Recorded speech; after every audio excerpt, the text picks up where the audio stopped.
Hello, everyone, and welcome to the Asher Marketing Podcast. I'm Anthony Giuliano, and my guest this week is Amber Bouthot. Amber, did I pronounce that correctly? I am so proud of you. You're one of very few in the span of my lifetime as Amber Bouthot that has ever pronounced it correctly. So. Well, it was motivated by pure fear of getting it wrong. So, I love it. Yeah. Well, thanks for being here. Today, this will come out well after Giving Tuesday, but today is Giving Tuesday. And you, I think, hold the record for the most number of organizations I've ever seen anyone give to on Giving Tuesday. Tell me a little bit about that. So I like to participate in Giving Tuesday, and I'm involved with a lot of organizations in a lot of different ways, whether that's serving on their boards, volunteering, or writing their grants. So I dedicate a budget, which was $200 this year, and I gave $25 to 8 different organizations that hold a special place in my heart. So that's just my small way of giving back. And then I shared it, actually inspired by Courtney Teagarden, who's another marketing professional. She gives to umpteen million organizations as well, I think 8. Yeah. And she posted about it, and I thought, you know what, I do this every year, and I never really share why. Yeah. So I'm going to use my platform on social media as the marketer that I am and share the reasons why I give. Yeah. No, I thought it was great. I saw that on LinkedIn, and I felt a little bit of peer pressure to say, well, I should do something too. I didn't, because I've already spent my charitable budget for the year, but I thought about it. Yeah. And, maybe next year I'll have a little budget and do the same. So that's what I hope that people do. And I think that's the whole impetus behind Giving Tuesday, the Giving Tuesday hashtag. Yeah. It is a lot of peer pressure. Yeah. And a lot of our small local nonprofits put a lot of effort into this day. Sure. And I want to make sure that that's worth it for them and their marketing efforts as well as their mission. So yeah, well, great. Well, great job supporting those nonprofits. Thank you. And that is a good jumping off point for your career path, because you've done stuff and you're doing stuff other than working with nonprofits, but you've spent a lot of time in the nonprofit sector. But I want to go way back. Way back. When you were growing up, as you tell me, in Illinois. Yes. Tell me about when you started thinking about a career. Yeah. What your initial thoughts were and how that manifested itself. Because you're an English major, correct? Correct. You and I are both English majors. Yes. And what I find interesting about most English majors is English majors, for many people, were a cover because they didn't know what they wanted to do with their life. So was that true for you? I love that. Yeah, well, maybe it's not true, but tell me a little bit about what were you thinking about career-wise? How'd you end up as an English major, and where'd you go from there? Right. So I grew up in a super small town, and I grew up in a family of teachers. My dad was a teacher.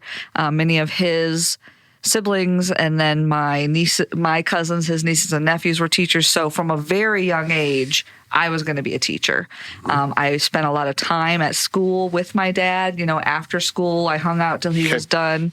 So that was what my goal was. I was going to be a teacher. In junior high, I fell in love with reading and just everything involved with the subject of English. I liked learning about grammar, and I'm one of those weird ones that likes sentence mechanics, vocabulary, memorizing definitions. I'm just a geek like that, and a voracious reader. And I thought, you know what? Maybe I should be an English teacher. And so it was about 6th grade when I decided I'm going to be an English teacher, and I'm going to go to college where my dad went, which was Northern Illinois University, and then I'm going to come back to my hometown, and I'm going to teach English in my hometown and live in this little town for the rest of my life. Okay. All right. That was my plan. And then what happened? Then what happened? So I did pursue an English degree with secondary teacher certification. Loved the entire experience until the very last semester when I did my student teaching. I did my student teaching at a very small rural school in Northern Illinois, very similar to the school where I grew up. And I realized about the 3rd day that the high school kids I was teaching didn't care at all about the things that I cared about. And that at that point, teaching was really more about classroom management than Dead Poet Society moments, right? And that's great. And that's wonderful. And I value teachers so much because I know how hard it is. I loathed my student teaching experience. Yeah. So at 22, I kind of had a midlife crisis. Like, I have wanted to be this for over a decade. Yeah. And now I have no idea what to do. And I have this degree. Yeah. And Yeah.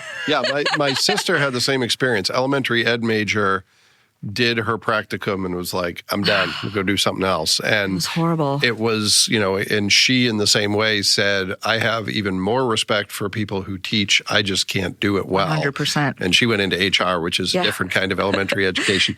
So, right. So you decide teaching English isn't for you, and you're trying to determine, okay, what now? What happens next? So coinciding with that experience, I had been seriously dating someone for a couple years. Yep.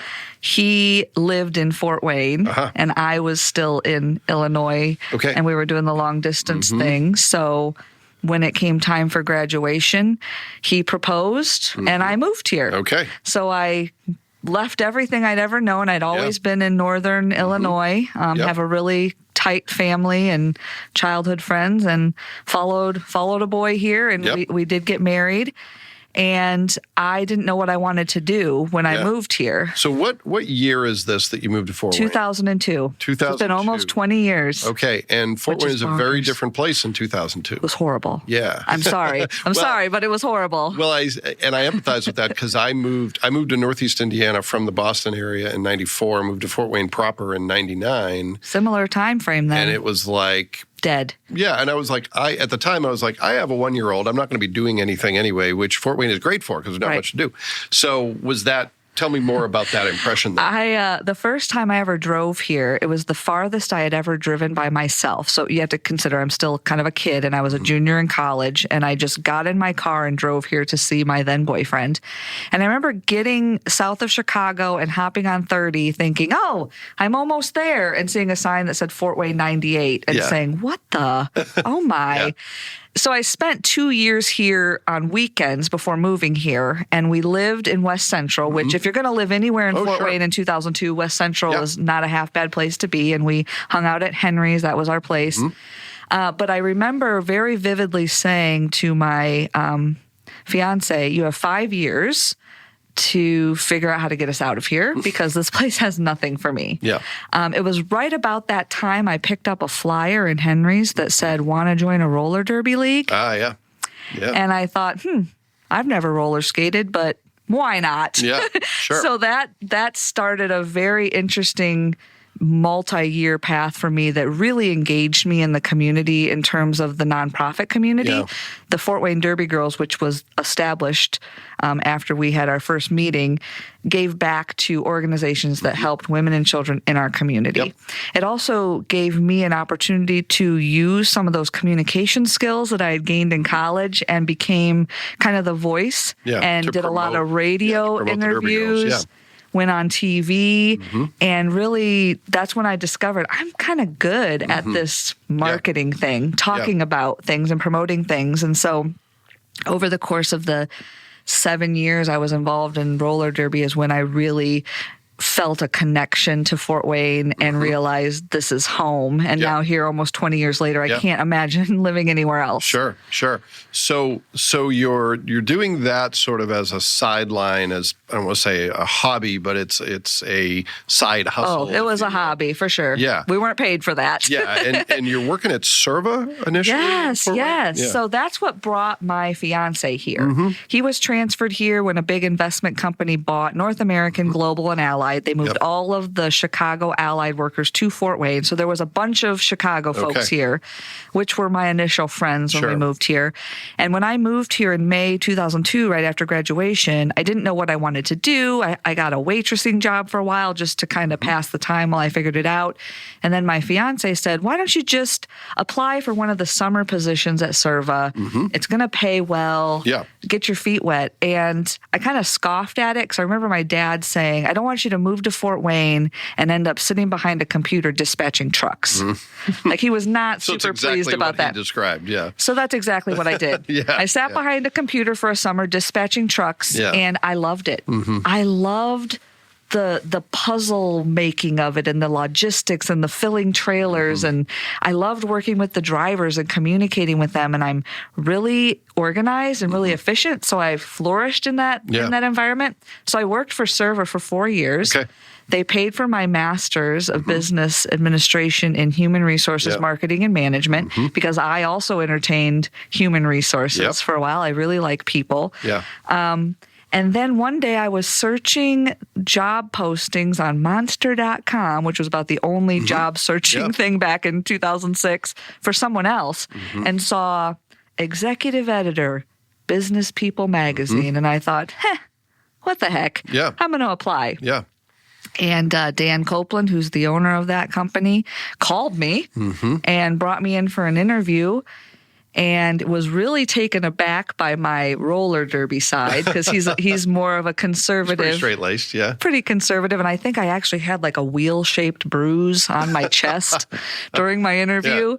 But he called Dr. Jeff Walls, who was my master's program teacher, you know him, and said, hey, I just interviewed this young lady for a position, and verbatim, Dr. Walls said, if you don't hire her, you're a moron.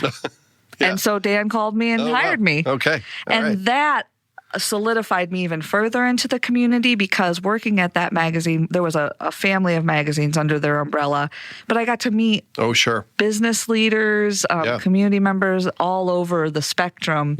And really, again, just helped me further fall in love with Fort Wayne. And about the time Parkview Field was being developed, I started getting involved in Young Leaders of Northeast Indiana. And it just felt like the momentum was building in Fort Wayne to really root myself here. And you were at Business People for about 8 years? No. It was actually a short period of time, 4 years, 2006 to 2010. You would think me having your LinkedIn profile printed out in front of me that I actually would know that. But That's 4 years. Okay. Yeah, so 4 years at Serva, got my master's, 4 years at Business People, getting my feet wet in that kind of arena. And then by that time, I'm still in roller derby. But by that time, I'm organizing fundraisers and starting to get into event planning. And I organized a fundraiser called Bust a Move, which was an art auction to benefit breast cancer. And Diane May of Cancer Services reached out to me and said, hey, I heard you're planning this fundraiser. Do you have a beneficiary? And in the back of my mind, I had thought, somehow I want to get it into the hands of women in this community that need it. She provided that avenue for me and convinced me to make the beneficiary of the fundraiser Cancer Services. So we did that a couple years. And then I saw a job for Director of Communications for the YWCA. I called Diane and asked her if she'd be a reference for me, and she said no. I was devastated, and she said, just come see me. So I went to her office the next day, and she offered me a job. Oh, wow. She had was creating a director of marketing and development position through our work together for Bust a Move. She saw something in me she liked and hired me and taught me everything I needed to know about the fundraising and grant writing world. And then I brought some of the marketing experience that I had and had a really wonderful experience on her team for a few years. And that's one of the organizations you supported through Giving Tuesdays. It is, yes. So my family has personally been touched by cancer. I think that's why it made so much sense to me or felt so serendipitous when Diane reached out to me that I could work for a place that I could see literally the impact it was having on people in our community. It was a wonderful place to work. I felt like every moment, every ounce of my energy was yielding results, tangible results for someone that really needed it. Okay. So it's a great place to work, but you decided to go do something else. Tell me why that is. So through Bust a Move, I got my feet wet in asking people for money sponsorship-wise. And one of those people was Derek Devine with Punch Films. And he was building his team. At the time, he only had Heather and maybe 2 other people on his team. He had just moved into a bigger space just down the street from you here on Wayne. Yep. And we went to lunch one day. Actually, he called me and said, hey, can we go to lunch? Well, working at Cancer Services, many times when people called and asked me to lunch, it was to tell me some terrible news about themselves or someone in their family that had cancer. Yeah. And what would I suggest as far as navigating this? Yeah. And so my heart dropped. And he said, it's not bad. It's not bad. Let's go to lunch. So I met him at Cork and Cleaver, and he offered me a job. Oh, wow. Yeah. As a director of marketing and development. And at the same time, I was actually also talking to the Nichols Group. The owner of that organization was my neighbor. Okay. And he wanted me to come on board too. So I was talking to both of them, and I decided to go with Punch Films. I had a friendship with Hartman and Heather and decided to join that team. I had a lot of fun learning about video production, but it wasn't a good fit for me at the time. I missed nonprofit fiercely, almost immediately upon sometimes leaving. you have to do something else to realize what you're missing. Yeah. It really was a misstep for me in terms of my career. I mean, it wasn't a waste of time because I did learn about the video production and can kind of navigate my way through that, at least to the point where I can get some specs to people for quotes that don't sound dumb. Yeah, sure.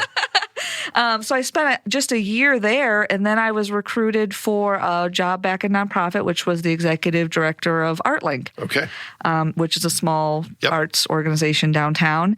And that was kind of at the time my dream job. Ever since leaving Cancer Services, but seeing how the nonprofit world worked, I said, I think I would love to run a small, not a multi-million-dollar nonprofit like Cancer Services, but a smaller organization that impacts the community, and that's what ArtLink was for me. So I joined their team in September 2014. Okay. All right. So, yes, I've meandered. I've meandered through. Yeah. No, it's fascinating. So tell me about how does that lead you to where you are today? And let's do a quick hit of all the organizations you're. Let's build the bridge first. How do you get from there to where you are today? And then let's talk about all the different hats you wear in 2021. Or 2022 when this will come out. It's crazy. So I was at ArtLink doing my thing there. The organization had some financial troubles that I inherited that were troublesome. The board and I were working very hard to overcome it, putting in long hours, and then I had a baby. And I had every intention of coming back after having that baby. Annabelle, who's my oldest daughter, fundamentally changed my DNA. I was no longer capable of putting forth the effort needed to right the ArtLink ship. It was an excruciating realization for me because I'd always been so career driven. To realize I am forever changed by this experience of becoming a mother, one that I never thought I was going to get to have. I was an older mother. I had Annabelle when I was 36. And so I met with my board chair, which was Wendy Stein, who's a very dear friend of mine, and told her my feelings. And she invited me to come to the executive committee so they could try and talk me out of it. And I could not be talked out of it. So I ended up staying on for 6 months while they looked for my replacement and then overlapped with him. And I just quit my job with no plan. Okay. All right. So your priorities had changed. 100%. And now you're back to where you were back in the early 2000s. It's kind of like, I don't know what to do next. Oddly enough, I quit my job, and 4 of my previous connections, Twitter, marketing world, reached out to me and said, what are you doing now? Want to do some contract work for us? And I said, well, yes. So Letty Haver with Acres Land Trust was actually one of my first clients. She hired me on to do all of their digital marketing. And then Nathan Dennison with the Coliseum reached out to me. Michelle Platty had taken maternity leave, and he needed someone to help bridge the gap. She ended up not coming back. So I ended up working with Nathan in a contracted position for over a year. Okay, Nathan, a recent guest of the podcast. I love him so much. And it just, all these connections I had made through YLNI or Twitter or other volunteer opportunities started coming up, and so Redbird Writing was born. Okay. And it started as, helping people with content creation, social media management, e-newsletters, and blogging. Okay, where's the name come from? That's a good question. So my maternal grandparents, my papa and nana, they both passed away within 6 months of each other in 2010 and 11. So 6 years before the name came, but they were both Cardinal fanatics, like the bird, not the sports teams. Yeah. And when I was thinking about my name and just things that mean a lot to me, that symbol meant a lot to me. And a lot of people associate me with red because of the red hair and just my personality. So that's how it was born. Okay. All right. So we're going to transition into the stuff you do today, because Redbird Writing is one of them. And that includes a lot of grant writing. Is that correct? I've seen. And that's a recent thing within the last year. Yeah, and I've that seen some came posts about from you about that. Kind of organically too. But it started as mostly marketing in the digital space. Okay. So Redbird Writing and Fort Wayne Food Tours. Tell me about that. Right. So most people who know me know that I love food.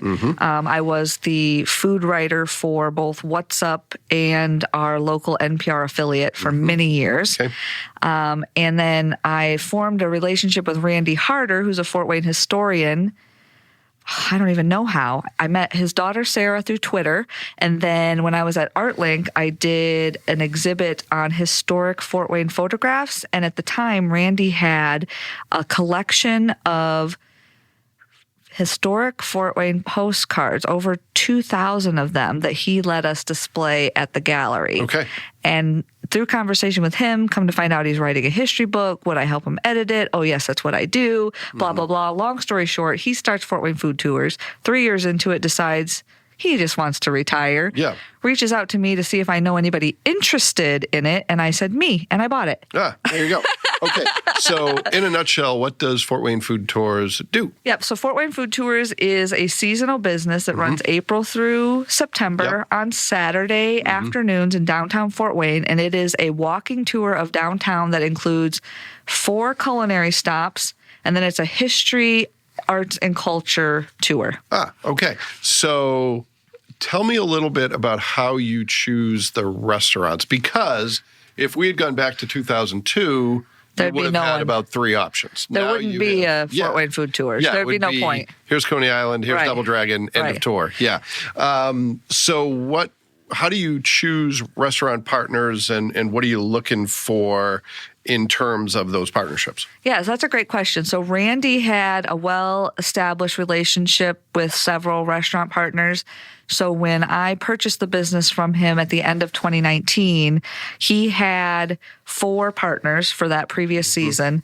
And he said, maybe just for continuity's sake, you keep those same 4 partners for the next season. That way I can introduce you to all of them. And so that's what we did. He took me to every restaurant, introduced me to the owners and the general managers, and said, this is the new owner. She's very capable. Look how lovely she is. Please don't bail on us. And so they all agreed to come on for 2020, and then, pandemic. Yeah, sure.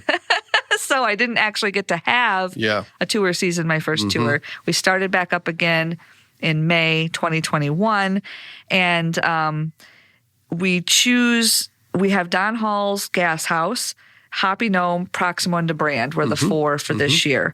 In 2022, I'm going to keep all of them for my Saturday tours, and I'm launching a Sunday brunch tour with 4 different partners downtown. So seasonal because you're outside, you're walking around. It's cold. I don't want to be cold. Have you ever thought of doing one around the holidays? I have. And in fact, it was the general manager at Proximo who asked me if I would consider it. Yeah. I actually have a private tour next Wednesday. Oh, wow. Okay. Yeah. A company. So you can book me for private tours on different days of the week, too. Okay. So they're actually doing it on a Wednesday afternoon as a part of their group retreat. Like people are coming from out of town from their corporate office, and they're doing a tour. So I do have a lot of plans for Fort Wayne Food Tours. I wanted to get my first season under my belt just to learn the ins and outs and the ebbs and flows and refine my script. I changed the script from what Randy had. His was all history, but I'm super into arts and culture. And so I added the arts campus, the history of it, the vision for it, all the downtown murals. Yeah. Is there ever like a 75-degree sunny Saturday when you're like, I don't want to do this week? That my mother-in-law asks me that a lot because I think it irritates her that I am gone every Saturday. Yeah. But I tell you what, I have now been a mom for 5.5 years, and for the majority of that, I've been at home. Yeah, sure. And I don't see people besides my husband. Yeah. And I'm a very social person. Sure. So really the Saturdays during the summer have become like my little special thing. Okay. And so I get to meet 12 new people. Yeah. Every Saturday. I get to talk about the city that I love. I get to share the food that I think is incredible. Yeah. And so no, I haven't experienced that yet. All right. I did take my birthday off, which is in August. That's good. So you've got Redbird Writing, you have Fort Wayne Food Tours. Right. What else? I am also the executive editor of Glo Magazine. Yep, and that's KPC property. Nope, no, that's the Papers. Property. Sorry about that. Yep. The Papers. So that's a women's magazine. We've been around for 11 years now. So I'm actually the executive editor and the publications manager, which means that I oversee the sales aspect of that as well. Right. I have 2 amazing salespeople, though, who are just absolute rock stars, so I don't have to worry about that too much. Sure. And is that fairly part-time then? No, that is my full-time job. Oh, wow. Okay. Yeah. Okay. That's what pays the salary and the health insurance. Okay. All right. So you have that. Yes. And that is developing story ideas, working with subjects, interviews, all that stuff. Yep, assigning writers, working with my photographers, working with my graphic design team to lay out the magazine. Okay, so similar to what you're doing for business people. Absolutely the same. Yeah, okay. Yep. And then there's a fourth one. Is there? Is there a fourth one? Oh, I'm the executive director of Fort Wayne Soup. That's volunteer. Okay. So I don't know if it counts, but... So what is Fort Wayne Soup for those who don't know? So Fort Wayne Soup is a micro grant organization that hosts community dinners and allows people with great ideas to pitch, and then attendees vote for their favorite, and that winner takes home the money from the door plus matching sponsorship funds. Okay. And it's for want of a better term, it's a franchise, correct? It's a franchise, except not in like the McDonald's sense of the word, just that it started in Detroit with Detroit Soup, and other community said, hey, that's really cool. We want to do it too. Can we call it Soup too? And they're like, yeah. So now there's soups everywhere. In fact, we had someone from Oslo Soup come to visit us 2 years ago, and we've created kind of this cool little network of soup organizations. I was first introduced to it in Chattanooga in 2014 when I went down there as the executive director of ArtLink to a co-starters convention, which that's a whole nother story. But they had a little demonstration of soup, and I said, I want to do that. And I was going to do it under the ArtLink umbrella, but there was just so much else going on. And then Andrew Gritzmaker, who's the chief executive officer of Habitat for Humanity, and his friend Mark actually started it, and I wasn't involved at all. Okay. And I was, doing the mom thing. I had a baby, and Jared Applegate, who's an artist who I met through ArtLink, called me one day and said, hey, I know that you resigned from all your volunteer stuff, but I know you like to volunteer, so you need to come be a part of Fort Wayne Soup. I'm like, there's a Fort Wayne Soup? Yes. Yeah. I want to be a part of it. So I came and joined it. And then Andrew and Mark, after 6 months, were like, can you just do it? Yeah. Well, I said, yeah. Yeah. Okay. All right. So if someone's on the food tour, they can't order Fort Wayne Soup, though, no. correct? All right. Some of the restaurants sometimes order soup, but yes, all the different hats I'm wearing. Which hat am I wearing now? Because then within Redbird Writing, I have 12 clients. Yeah. So I have to think, who am I today? Yeah, Giving Tuesday is a really confusing day for me because I'm running multiple campaigns. Sure. So what are some of the things right now that are taking up most of your time? I would assume there's probably a Glo project in there because it's full time. Yeah. But with all the other things you do, what would you say are the 2 or 3 projects that are most on your mind right now? You're either excited about them, you're afraid of them, maybe you're both excited and afraid of them. What's on that list? You mentioned the grant writing. writing, and it's relatively new in that I signed my first grant writing client a year ago last month. Yep. And so I was doing all this content creation, digital marketing in a contract capacity for several organizations. And Justin Klepper, who's the executive director of CTN, is a longtime friend of mine. We met way back in the Bust a Move days because he was the event coordinator at the Fort Wayne Museum of Art, which is where I hosted Bust a Move. We connected there. Then we served on the Weil and I board together. Long story short, he decided that he, as the executive director, had too much on his plate to continue writing over $750,000 worth of grants. It's a lot to track. The applications, the reporting deadlines. And he thought, I'm not really in a position to offer this to a full-time person. Maybe I can contract it out. And so he reached out to me and said, hey, you know how to write grants. Would you be interested in this? And I thought, yes, I would. So he was my first official grant client. At the same time, I was working with a professional coach who was getting her degree and needed like guinea pig clients. Her name is Shelby Shue. She's a wonderful person.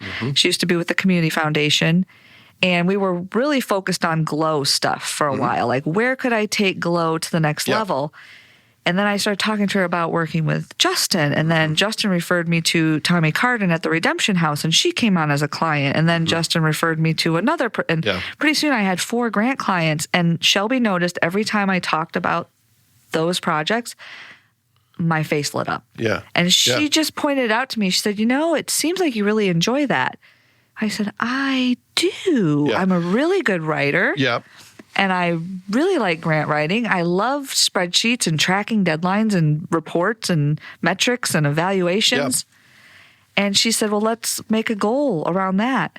Well, and you get the tangible outcome. A lot of writing, it's like, I'm going to put it out in the world and hopefully people like it. Maybe someone will like it on Facebook or read it on a blog.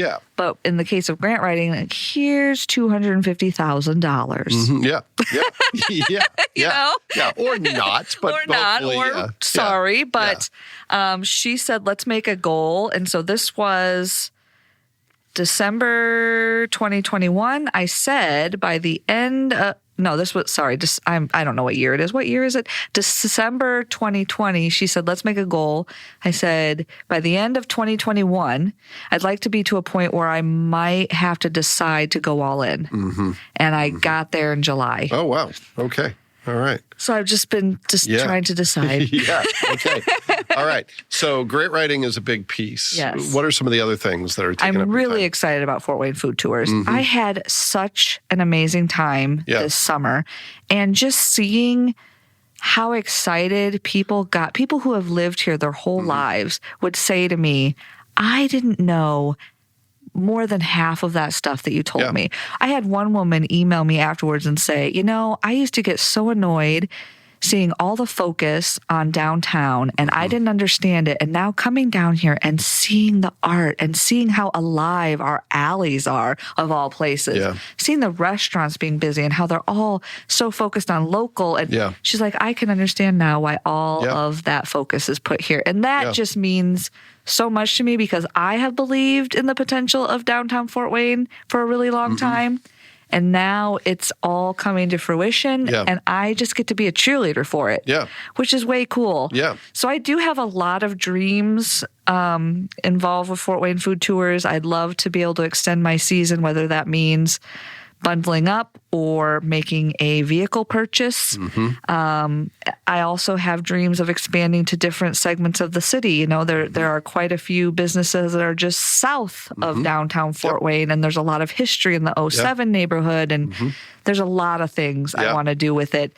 And how does that tie into marketing? I'm basically marketing the city and marketing my partners. Well, you have to promote it. You have to get the word out. And I'm the one, I'm promoting it, and I'm the one doing all of the tours. So I'm the one crafting the messaging, writing the scripts, and, you know, finessing that story for my participants and creating a really cool experience for people. Yeah. Well, that's great. So You've got the great writing. You've got food tours. Anything else? And being a mom, of course. Is Yeah, there, being the mom is the best, and being a mom, I'm now involved with the PTO. Yep. So I am the official communications coordinator for the PTO, and that has been an extremely fulfilling thing to be able to lend my talents in a way that directly impacts the well-being of my child's school. Has been a really cool experience. Schools? She goes to Oakview in the Northwest Allen County Schools District. We live up there now. And it's a wonderful school. She's a kindergartner, and that was a whole transition that we're still, transitioning through. But my experience is that it will continue to be a transition until the child goes to college. Yes. That's what I've heard. And I'm just trying to not be tired. Yeah. Well, good luck with that. Well, let's switch, Amber, to the speed round of the show, where I ask you 3 questions that in some cases are a lot like what we've already talked about, but a little different in that they're ideally shorter and the answers are concise and pithy and tweetable and all these things. Best career advice. You've done a lot of different things. You continue to do a lot of different things.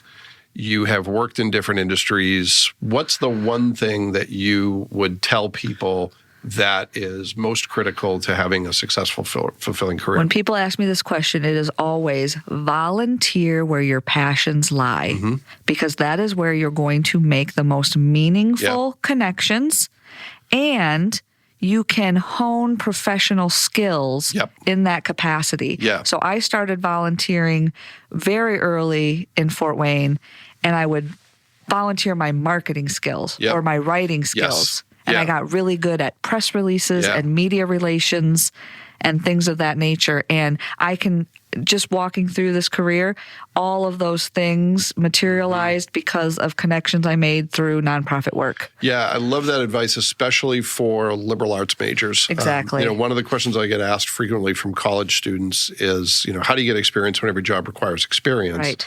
And one of the things, I talk about is internships and informational interviews, but the little known secret is volunteer doing the stuff you want to be known for, and over time you'll become known for it. Exactly. And even if you have to work a job that isn't what you want to do, you can have that side gig where you are probably going to be better if it's something you care about. 100%. And people will start to say, oh, you can do this. That was very much my story as well. Yeah. So great advice. All of my careers have stemmed from my involvement in a volunteer capacity. Yeah. Well, and it gives you a seat at the table where you are a peer to people who you might not otherwise have access to. Right. Yeah. And you never know who's sitting around that table. Exactly. All right. Second question. How do you describe your professional self? I usually ask people to say, how do you succinctly describe your organization? But you wear a lot of different hats. Yeah. So if people say, what do you do? Or tell me about yourself, well, how do you answer that in a professional context? I am a storyteller. All right. Yeah. Whether that's like we're doing now, or through Fort Wayne food tours, or through the social media content, or through Glo editorial, I am telling the story of our community, of our people, of our nonprofits, of the organizations that I work with. Yeah. That was super concise and pithy. All right. That's what I do. Okay. Last question, and this one I'm going to throw you a little bit of a curveball. Oh, no. And I'm going to give you some latitude, but we've talked about how the pandemic changed all that stuff with other guests. And, we've talked about how did parenthood change you, and you've already alluded to some of that. Yeah. I'm going to focus on food stuff. Okay. What are a couple of your favorite either menu items or restaurants? In other words, let's do this. What are some things that don't get the attention they deserve in terms of Fort Wayne food that people should know about? The shrimp and grits at Proximo. Huh. Okay. It is the bomb. Really? Like, literally, go have it right now. Okay. All right. I was just there this morning and I didn't have it. I feel I have fear of having missed out, whatever that acronym would be. Okay. It is amazing. All right. I'm also a huge fan of the beef tenderloin salad at the Halls. Yes. One of my favorites. It's amazing. It's not really a salad. No, it's terrible for you, but it's great. And potatoes with salad under it. There's a whole potato that's like a fried potato, quartered. And I just go all in. I get Thousand Island dressing and I dip the potato in it and I feel like Henry VIII. Yeah. Blue cheese. Yeah. I love it. Okay, I feel like I'm dieting, but it's like 18,000 calories. There's lettuce in there somewhere. I know. I love it. And I just recently had my first dining experience at Chance Bar It's down on which Fairfield. I've been meaning to go to and haven't gotten to yet. OMG. Yeah. I went on a Tuesday night. I took my parents there for their 50th wedding anniversary. It was my treat to them. And little did I know that on Tuesday they do this fixed menu, and it's like $45 for 4 courses, and it's an incredible deal. Okay. And the food, I mean, we have a lot of amazing chefs in this community. Yeah. I mean, I can sing Aaron Butt's praises for, there's just so many. Yeah. I shouldn't even have singled Aaron out, but he's amazing, and I've been a fan for a long time. Corey, the owner at Chance Bar, is a magician. Okay. And his food is so thoughtfully planned and prepared and offers the most unique flavor combinations that I would never think to put together. It was my favorite dining experience of my entire life. All right. And it's on Fairfield in what used to be Hartley's? It was Hartley's, Okay. yeah. And it was another restaurant in between there. Yeah. It had Bird in the name, and I can't ever remember it. Yeah, it was Chuck and Birds. Chuck and Birds, Yeah. yes. It's the same building. Okay, all and right. it's amazing. All right. Okay. So now I'm super hungry, so we're going to wrap it up so I can go eat. But if people want to find out more about Fort Wayne Food Tours, where do they go? FortWayneFoodTours.com. I'm That's also pretty on easy. Instagram and Twitter and Facebook. All right. Awesome. Well, Amber, it's been a great pleasure having you as our last guest of 2021. Ooh, Yeah. That's exciting. So it is. It is. That means Nick and I, we get a break for Yay. a month or so. Yeah. Well, thank you so much for being here and having us end the year on such a high, happy note. And we appreciate everyone, too, who took the opportunity to listen to this episode. We will be back soon with another great guest, and we hope you'll join us then.